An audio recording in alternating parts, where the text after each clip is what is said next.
Hello everybody, this is Fernando for the latest Cryptids of the Week video. My apologies for the delay on my videos these past couple of days. I've actually been a little sick just these past few days or so. So I decided to hold off a little bit just to make sure that I could recuperate, and then that way I can make a good video for everyone here. Besides, at the same time, I don't think you wanted to hear a video full of coughing or full of sneezing as I was doing these past couple of days. But yes, I decided to do an easy one here. In this case, easy in the sense like whatever the random page picked for me. And right off the bat, the name of this cryptid is very fascinating. Unfortunately, there's very little info tied to it, and at the same time, it's almost like it's an urban legend. And then also on top of that, there's pretty much a good chance that this is a hoax, that this cryptid never really existed. But at the end of the day, it's here on the Cryptids website, so I decided to go ahead and talk about it. The random page did bring it up, and it has to do with this. You're looking at it now. Right off the bat, you can see it's a pretty interesting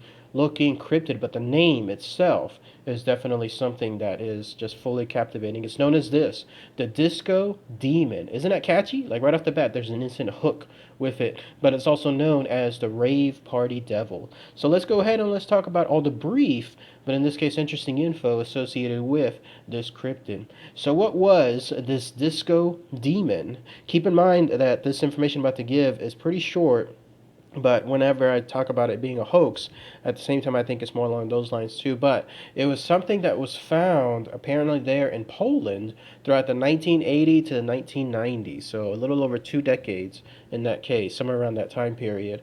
And this was a creature, a cryptid, that had various characteristics. It was almost like a mishmash of other cryptids at the same time. Where you would find it, though, absolutely made the biggest difference possible. It was known as the Rave Party Devil for a reason.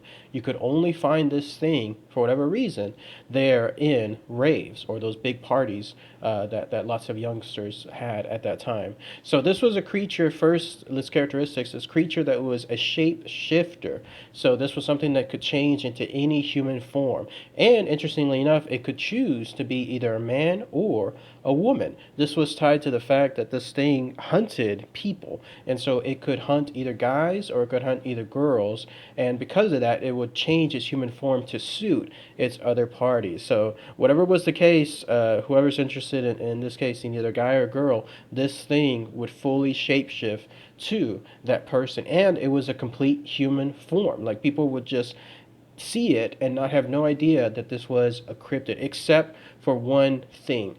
The fact that if you looked on the bottom of this cryptid, it could never change its feet. It always had hooves associated with it. Now, whether it disguised itself, like with those hooves, like maybe with some pants, some shoes, that would probably be easy to do. But if it had something else that would reveal its legs, then that's when no doubt it would be a problem. But I would imagine this cryptid, if it was smart enough to take on the form of a human, whatever human was the choice in that case, and that way it could hunt its prey, then I'm sure it was smart enough to make itself covered completely. And the other distinction was this: it had a very, very strong sulfur smell, which is again associated with, in this case, demons. If you have any stories that you've read involving ghost spirits, but more particularly demons, they have their presence known whenever there's that strong sulfur smell. In fact, that great movie Constantine even noted that for the first time. I remember when that police detective, when that woman,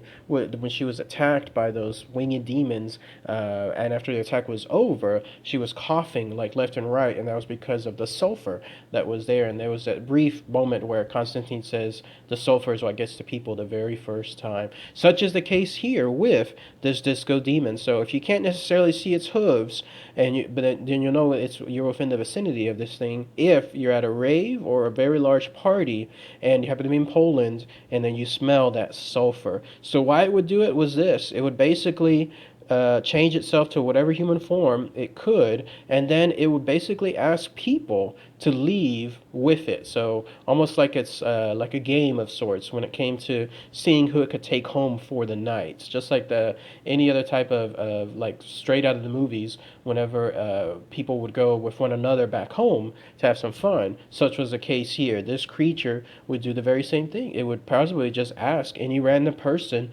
one at a time, just probably talk to them a little bit, and then some people would obviously say, no, I'm not doing that, no thank you, whatever.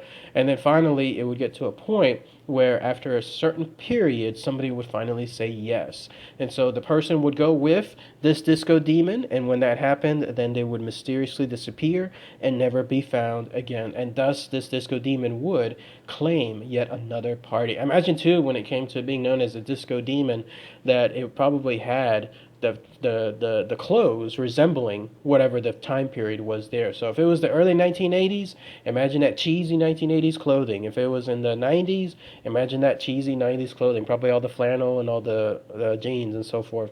Such was the case here with this disco demon, no doubt matching that, and in that way it could catch its prey. Now, as far as why it's considered mainly a hoax, and I believe this too, happens to be this.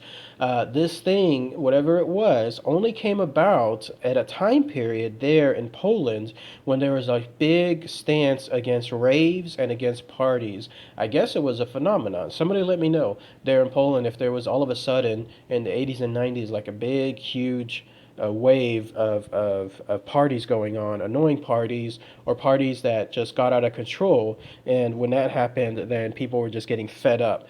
And so around that time period, that's when this thing apparently came about. Not before and not afterward, not after, I guess, let's say all those raves died down. No, it was just during that time period. So the reason why it's a hoax is people believe it was just simply created by somebody and then it just carried over year by year to try to make sure that these parties could be stopped. It's one of those things where don't go near the water because then La Llorona will get you, right? Or don't look under the bed, or I mean, if you don't sleep soon and you don't you'll stay up, then you'll have the boogeyman come out. That kind of stuff. Such is the case here with this disco demon. It seems like where if you go to that party, then you'll have this thing running around looking for prey, and it may just catch you. That's what it seems like. It's a hoax or something to scare people from going to these parties. And in a weird way, I believe it. Like, I believe that people would try anything when it came to trying to dissuade these parties. Not just for obviously for the annoyances associated with them, but they're dangerous too.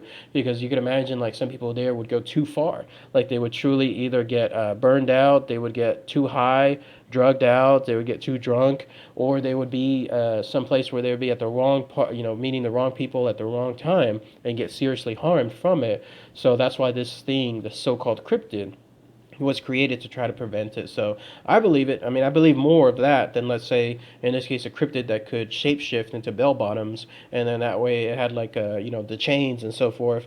They're going into the parties to try to steal somebody from the party, and then nobody else would recognize who that was. Eventually, you got to go with one side, and I'm going with this one. That is more along the lines of a hoax. But let me know what you guys think. If I'm wrong in this case, let me know. If I'm right, let me know as well. The disco demon. Anybody there from Poland? Anybody might have heard that particular legend that's there? That'd be really great to hear, especially if you happen to live during that time period during the 80's, 90's, and so forth. That'd be great to hear your thoughts as well. No word if this thing has ever made a return, let's say into the zeros, or in this case the 2000s. But if it has, who knows? It may still be wandering around to this day, trying to find its next prey, probably dressing now to today's time period. I have no idea what that would be like in terms of raves going on today. So it'd be great to hear if somebody has a description on that too. So, all right, everybody. Thanks again as always. Take care. Bye.